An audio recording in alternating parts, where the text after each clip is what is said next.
So Dr. Hansen, you're a meat scientist, and I'm hoping you can help clarify a very popular internet rumor that we're seeing. It has to do with something called meat glue. Can you tell us what meat glue is and Sure. when it's used? This is a new rage that's been surfacing on some of our social media sites over the internet. It's a video that has gone viral on YouTube, if you will. Meat glue is a term that has been coined to refer to a food ingredient called transglutaminase. Okay. It's an enzyme that's used to form smaller pieces of meat to make a larger whole muscle type product. Now, why would you need to bind meat together like that?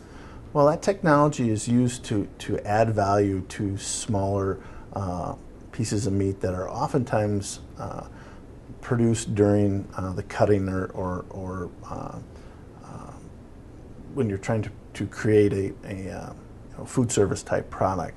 And so to add, the concept of adding value is to take those smaller pieces of meat that have a value very close to ground beef trimming, and they're still great eating quality, but it has maybe the same taste, flavor profile as maybe a nice steak that you might enjoy, but it's just a much smaller piece. So if we Okay. can take those smaller pieces, form them together to have the same look and appearance and same serving size as a steak that you might consume. It adds value to the whole system. It adds value to the processor, and it also presents value to the consumer that then gets to enjoy a Okay. larger serving. Can you give me an example of a product where this might be used? Probably one of the ones that is most or describes this scenario the best are beef tenderloins. Can be used in a couple of ways. One is to take and form the strip of bacon that you might have around a filet mignon. It's to take that bacon so it holds on to that meat. Okay.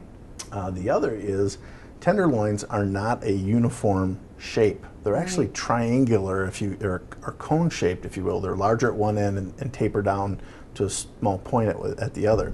So this technique of using the transglutaminase you can use two tenderloins and take the large end and the small end and lay them on top of each other, form them together, so when you cut those portion steaks, they're all the uniform size and shape.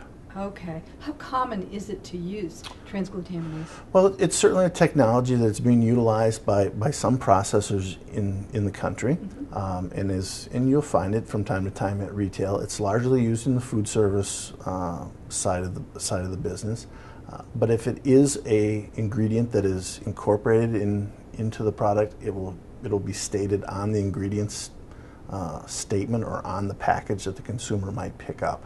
Okay, what would it say that would indicate? Well, first off, it'll say that product has been formed, so that's a cue to the consumer that product is taken smaller pieces of meat and formed it into a large steak size portion.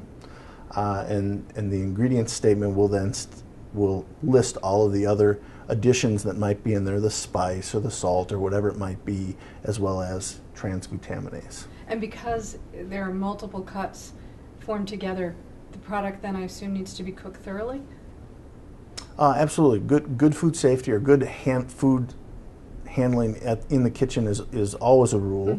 The issue with a formed product is very similar to a ground product or a hamburger, for example.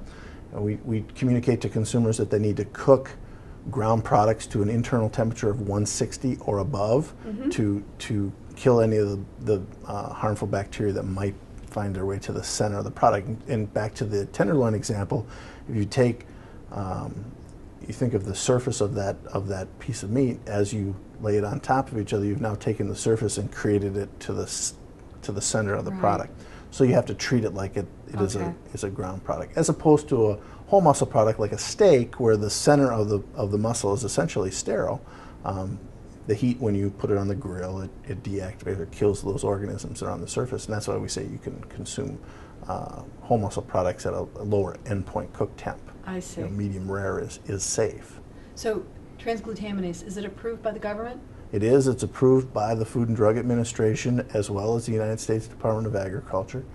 It's an ingredient that is safe for consumers to consume, and it certainly doesn't merit the concern that you might the conclusion that you might draw after watching some of these videos on the internet, it certainly doesn't merit any concern. So I'm assuming you feel safe feeding it to your family?